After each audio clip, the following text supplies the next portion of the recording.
হেমকূট নগরে বিষ্ণু শর্মা নামে এক পরম ধার্মিক ব্রাহ্মণ ছিলেন। গুণাকর নামে তার একটি পুত্র ছিল। গুণাকর বড় হয়ে শাস্ত্র আলোচনায় মন না দিয়ে জুয়া খেলায় মেতে উঠল। ক্রমে ক্রমে ওই জুয়াতেই সে তার পিতার সমস্ত কিছু উড়িয়ে দিল। শেষ পর্যন্ত উপায়ের ধান্দায় তাকে চুরি করা ধরতে হলো। বিষ্ণু শর্মা আর সহ্য করতে না পেরে গুণাকরকে বাড়ি থেকে তাড়িয়ে দিলেন। গুণাকর তখন নানা দেশ ভ্রমণ করতে করতে একদিন এক নগরের শেষ প্রান্তে শ্মশানে এসে পৌঁছালো। সেখানে সে দেখতে পেল এক যোগী ধ্যান করছেন। গুণাকর যোগীর কাছে গিয়ে ষষ্ঠাঙ্গে প্রণাম করে তার ধ্যান ভাঙার আশায় বসে রইল। ধ্যান ভেঙে যোগী গুণাকরের মুখের দিকে তাকিয়েই বুঝতে পারলেন সে অত্যন্ত ক্ষুধার্ত। তিনি তাকে জিজ্ঞাসা করলেন, তুমি কিছু খাবে? গুণাকর বলল, আপনি যদি কৃপা করে প্রসাদ দেন অবশ্যই খাবো। যোগী তখন মরার মাথার খুলিতে থেকে তাকে ভাত ডাল খেতে দিলেন। গুণাকর বলল, যোগীবর, এ আহার গ্রহণ করতে আমার প্রবৃত্তি হচ্ছে না। তখন যোগী যোগাসনে বসে চোখ বন্ধ করে ধ্যানস্থ হলেন। সঙ্গে সঙ্গে এক যক্ষকন্যা তার সামনে এসে হাত জোর করে বলল, প্রভু, দাসী হাজির, বলুন কি করতে হবে? যোগী বললেন, এই ব্রাহ্মণ কুমার ক্ষুধার্ত হয়ে আমার আশ্রমে এসেছে, তুমি এর আদর যত্ন করে অতিথি সেবা করো। যোগী আদেশ দেওয়ার সঙ্গে সঙ্গে যক্ষকন্যা মায়ায় নিমেষে সেখানে এক সুন্দর বাড়ি করে ফেলল। যক্ষকন্যা গুণাকরকে সেই বাড়িতে নিয়ে গিয়ে মাছ মাংস দুধ পায়েস ইত্যাদি নানা রকম উপকরণে তৃপ্তি করে খাইয়ে মণিময় পালঙ্কে শুতে দিল। তারপর যক্ষকন্যা অপূর্ব সাজে সেজে পালঙ্কের এক পাশে বসে সারা রাত গুণাকরের পদসেবা করল। গুণাকর পরম সুখে রাত কাটালো।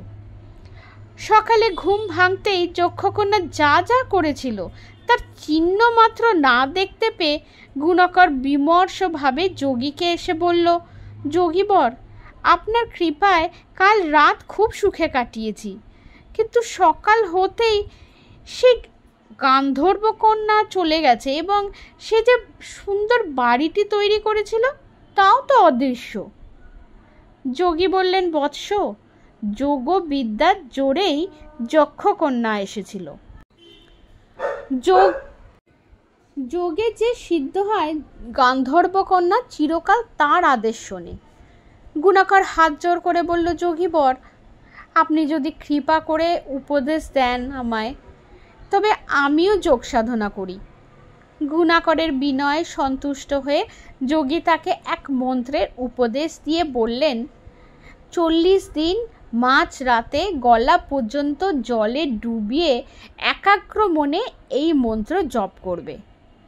গুণাকর যোগীর নির্দেশ মতো 40 দিন জপ করে যোগীর কাছে এসে বলল, গুরুদেব, আমি আপনার নির্দেশ মতো 40 দিন জপ করেছি, এখন কি করব বলুন? যোগী বললেন, এবার 40 দিন জ্বলন্ত আগুনের মধ্যে ঠিক ওইভাবে একই জপ করে যেতে হবে তোমায়, তাহলেই সিদ্ধি লাভ করবে।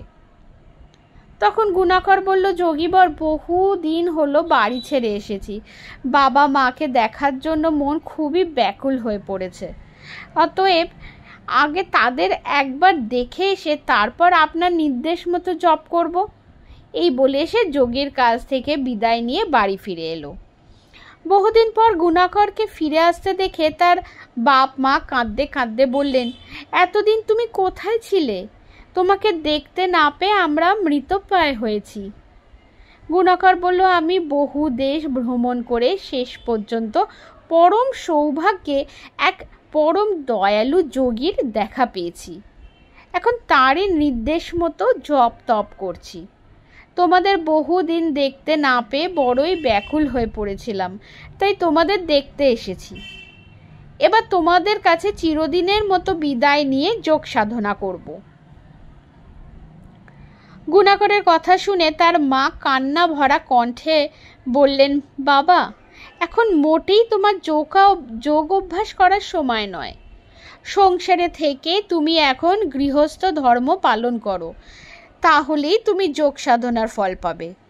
যতদিন আমরা বেঁচে আছি ততদিন যোগ সাধনা বা তীর্থ ভ্রমণের কোনো প্রয়োজন নেই।